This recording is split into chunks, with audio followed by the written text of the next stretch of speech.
Hello students, I hope आप सभी बढ़िया होंगे। इस वीडियो में मैं डिस्कस करूंगा आपके साथ AKTU काउंसलिंग 2022।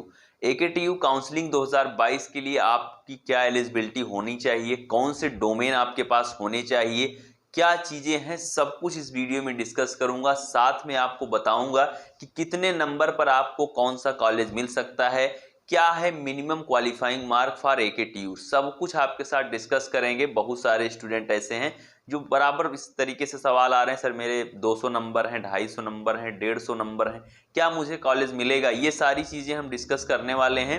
लेकिन उससे पहले जो लोग चैनल पर नए हैं उनसे यही कहना चाहूंगा कि AKTU ऑफिशियल साइट के बाद ये चैनल आपको पूरी तरीके से हेल्प करने वाला है आपकी काउंसलिंग में, आपके कॉलेज तक पहुंचने में, हर चीज में आपकी हम यहाँ पर हेल्प करने वाले हैं। इसीलिए चैनल को सब्सक्राइब करके जुड़ें और लाइक जरूर करें, जिससे आने वाली हर वीडियोस आपको मिलती रहे। चलिए बात करते हैं, पहले हम एलिजिबिलिटी की बात कर लेते हैं कि कौन से आपके लिए एलिजिबिलिटी आपकी क्या होनी चाहिए AKTU की काउंसलिंग करने के लिए। सबसे पहले तो यूजी के सभी कोर्सेज के लिए बीटेक को छोड़कर सभी के लिए आपको CUET 2022 में आपका पार्टिसिपेट करना आवश्यक था। पहली एलिजिबिलिटी तो यही है कि जिनको भी बीटेक फर्स्ट ईयर में एडमिशन लेना है वो जेईई मेन में अपीयर हुए हों, और जिनको अदर किसी भी यूजी कोर्स में एडमिशन लेना हो उन्होंने CUET की परीक्षा दी हो इस साल। स्टूडेंट, अब बात करते हैं डोमेन की, आपके कौन से डोमेन होने चाहिए। सबसे बड़ा सवाल इस समय पर यह आ रहा है, बहुत सारे ऐसे स्टूडेंट हैं जो मान लीजिए कि बी फार्मा कोर्स कर रहे हैं, PCB में से सिर्फ उन्होंने मैथ का एग्जाम दिया है, PCB में से सिर्फ बायो का दिया है, मतलब कि एक ही या दो डोमेन उन्होंने चूज किया था। तो क्या वो अपीयर हो पाएंगे, क्या वो काउंसलिंग में पार्टिसिपेट कर पाएंगे, ये सबसे बड़ा सवाल होता जा रहा है। तो सब कुछ इस वीडियो में मैं आपके साथ डिस्कस करने वाला हूं एक एक करके। तो चलिए मैं सबसे पहले आपके साथ में कोर्स बता देता हूं आपको। जैसे कि डोमेन वाइज पहले एलिजिबिलिटी की मैं बात करता हूं। जैसा कि सभी यूनिवर्सिटी ये चीज कर रही है तो AKTU भी ये चीज जरूर करेगा, ये आप 99% मान के चलिएगा। बात करते हैं बी फार्मा लेटरल की कि उसके लिए आपके कौन से रिक्वायर्ड डोमेन है, आप एक एक करके सारी चीजें आप ध्यान देंगे। बी फार्मा लेटरल के लिए जनरल टेस्ट आपके पास होना बहुत जरूरी है। उसके बाद बीटेक लेटरल, इसके अलावा यदि जो बता रहा हूं मैं आपको, इसके अलावा अगर आपके पास कोई डोमेन है तो उससे कोई मतलब नहीं है। वो आपका अगर डोमेन है तो उससे आपको ना कोई नुकसान होगा, ना ही उससे कोई आपका फायदा होगा, ना आपकी उससे रैंक आपकी इंक्रीज होने वाली है। मान लीजिए यहां पर मैं बी फार्मा लेटरल के लिए जनरल टेस्ट बोल रहा हूं, आपके पास बायो है तो उसका कोई मतलब नहीं है, वो आपकी रैंक के लिए, आपका परसेंटाइल जो होगा उसके लिए वो कंसीडर नहीं की जाएगी, ये आपको समझना होगा। तो बी फार्मा लेटरल में जनरल टेस्ट, बीटेक लेटरल में जनरल टेस्ट, इंजीनियरिंग ग्राफिक्स और उसके बाद कंप्यूटर साइंस में से एक सब्जेक्ट का होना जरूरी है, और मैथमेटिक्स होना चाहिए आपके पास। वहीं पर अगर बात करें MBA इंटीग्रेटेड में तो आपके पास यहाँ पर जनरल टेस्ट और इंग्लिश होना आवश्यक है, ये दो सब्जेक्ट हो, इसके अलावा कुछ भी हो उससे मतलब नहीं है। इसके अलावा आप भर सकते हैं, आप दे सकते हैं एग्जाम, और भी हो सकता है किसी कोर्स को आपने टारगेट किया हो, लेकिन ये डोमेन जरूरी है आपके MBA इंटीग्रेटेड के लिए, जनरल टेस्ट और इंग्लिश। वहीं पर अगर MCA इंटीग्रेटेड की बात करें तो जनरल टेस्ट, मैथमेटिक्स और अकाउंटेंसी में से किसी एक सब्जेक्ट का होना जरूरी है। फिर बात करते हैं VWOC की, जनरल टेस्ट और इंग्लिश इसके लिए होना चाहिए आपके पास।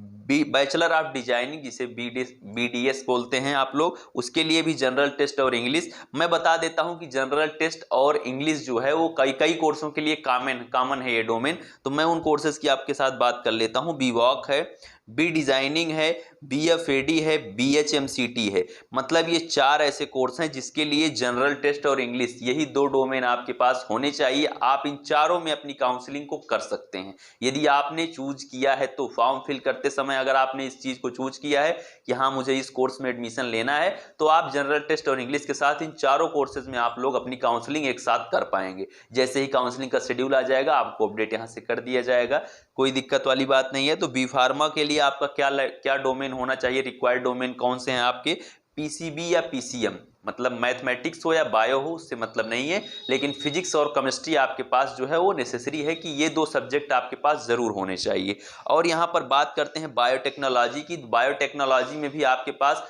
PCB या PCM होने चाहिए, मतलब फिजिक्स और केमिस्ट्री जरूरी हैं, और बायो और मैथ में से एक डोमेन आपके पास जरूर होना चाहिए। ये तो बात हो गई इन डोमेन्स की। अब बात आती है एलिजिबिलिटी में कुछ आपके रिजर्वेशन टाइप के जो स्टूडेंट हैं उसकी भी हम लोग बात कर लेते हैं। अगली वीडियो में मैं थोड़ा सा डॉक्यूमेंट को और अच्छे से कवर कर पाऊंगा, लेकिन आपको यहां पर बता देता हूं जितने भी डॉक्यूमेंट आप बनवाएंगे वो 1 अप्रैल के बाद के होने चाहिए। जो भी आप सर्टिफिकेट अपना इशू करवा रहे हैं, आप लोग ये समझिए कि 1 अप्रैल 2022 के बाद के जो सर्टिफिकेट होंगे वही चीज आप लोग प्रयोग करेंगे। अगली वीडियो में मैं ये चीज कवर कर दूंगा कि कहां से ये जानकारी मुझे मिली है, क्या चीजें हैं। तो ये सारी चीजें आप भी जरूर याद रखें अपने सर्टिफिकेट को लेकर, डॉक्यूमेंट वेरिफिकेशन को लेकर, ये चीजें जरूर याद करें। और जिसके पास ये रिक्वायर्ड डोमेन नहीं है वो काउंसलिंग से 100% बाहर होने वाले हैं। ये बिल्कुल एकदम सत्य न्यूज है, ये आप मान के चलिएगा, बिल्कुल एकदम सटीक। लेकिन हाँ, अगर आप सोचते हैं कि अभी कुछ उम्मीदें हैं तो हाँ, उम्मीदें आप कह सकते हैं कि जब तक AKTU का फाइनल इंफॉर्मेशन बुलेटिन नहीं आ जाता है काउंसलिंग के लिए, तब तक आप लोग उम्मीद लगाए रह सकते हैं। ठीक है, अब बात करते हैं AKTU के कट ऑफ की। अपन लोग कट ऑफ, हमारा मुद्दा है कि कट ऑफ क्या हो सकती है। मैं स्टूडेंट आपको बताना चाहता हूं, जैसे कि AKTU में पिछली साल की मैं बात करता हूं, लगभग 240 नंबर पर यहां पर बनी थी कि जिसका 240 नंबर था वो आपका 2000 रैंक के अंदर के ही स्टूडेंट थे। जिनका भी 240 नंबर था वो 2000 रैंक के अंदर स्टूडेंट थे। ठीक है, माइनस मार्किंग नहीं होता था पहले माइनस मार्किंग आपका UP CET में नहीं होता था। जब से CUET आया, थोड़ा सा कंपटीशन में मानता हूं इंक्रीज हुआ, स्टूडेंट भी इंक्रीज हुए, तो कंपटीशन भी हम मान सकते हैं कि थोड़ा बहुत इंक्रीज हुआ है।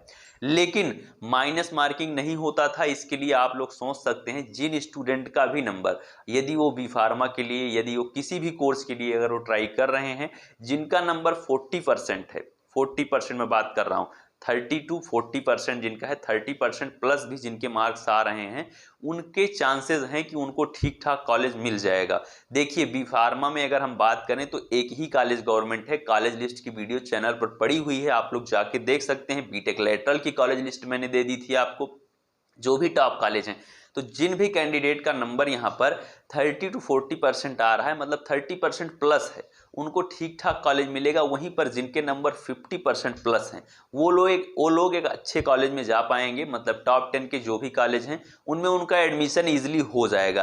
तो आप लोग बिल्कुल घबराएं नहीं। आपका 100 नंबर 150 नंबर भी आ रहा है तो AKTU के किसी ना किसी कॉलेज में, बहुत सारे कॉलेज हैं यहाँ पर, तो आपको किसी ना किसी कॉलेज में आपको एडमिशन मिल ही जाएगा। ऐसा कुछ नहीं है कि किसी को एडमिशन नहीं मिलेगा। जो भी कैंडिडेट अभी सवाल कर रहे हैं, बहुत सारे ऐसे भी हैं जो 50 नंबर भी पाए हैं। तो ऐसे बहुत से कॉलेज हैं जो आपके जिले में ही होंगे किसी कोर्स के लिए, कि वहां पर आपको कम से कम नंबर में स्टूडेंट आपको सीट मिल जाएगी। और रही बात आपकी काउंसलिंग कब से शुरू होगी, तो काउंसलिंग आपकी अक्टूबर के फर्स्ट वीक में पूरे चांसेस हैं शुरू होने के। इस मंथ में कोई उम्मीद नहीं है, इस मंथ में आप लोग उम्मीद ना रखें तो ज्यादा बेहतर होगा AKTU से। ये आपकी काउंसलिंग अगले महीने से शुरू होने वाली है। उम्मीद करते हैं इस वीडियो से मैं आपको यहाँ पर एलिजिबिलिटी क्राइटेरिया और उसके बाद AKTU कट ऑफ के बारे में थोड़ा बहुत आपको आइडिया दे पाया हूँ। एग्जैक्ट कुछ भी डाटा नहीं है कट ऑफ के लिए। कट ऑफ के लिए किसी के पास डाटा नहीं है, किसी यूनिवर्सिटी के पास डाटा नहीं है। ऐसा मैं इसलिए बोल रहा हूँ क्योंकि अब की बार जो नंबर आया है वो परसेंटाइल बेस्ड आया है। AKTU रजिस्ट्रेशन के बाद यदि अपनी यहाँ पर रैंक देता है तो बहुत अच्छी बात होगी। उससे हम लोग और अच्छे से इजीली समझ पाएंगे कि कौन से स्टूडेंट को किस कॉलेज में कितनी रैंक पर एडमिशन आपको मिला है। नहीं तो हम तो ये भी नहीं समझ पाएंगे कि कितने परसेंटाइल, कितने नंबर पर आपको एडमिशन मिला है। क्योंकि अब ये पूरे इंडिया के जितने स्टूडेंट होंगे, बाहर के स्टूडेंट भी AKTU में चले आते हैं, थर्ड राउंड के बाद वो भी एलिजिबल हो जाते हैं। तो इस तरीके से आप सोच सकते हैं कि कंपटीशन कहीं ना कहीं इंक्रीज हुआ है और आप लोग इसी साल एडमिशन लें। मैं तो यही आपसे कहूंगा, थोड़ा सा हो सकता है कॉलेज की रैंकिंग में या किसी चीज में फर्क पड़े, लेकिन आप लोग इसी वर्ष अपना एडमिशन जरूर कंप्लीट कर लें।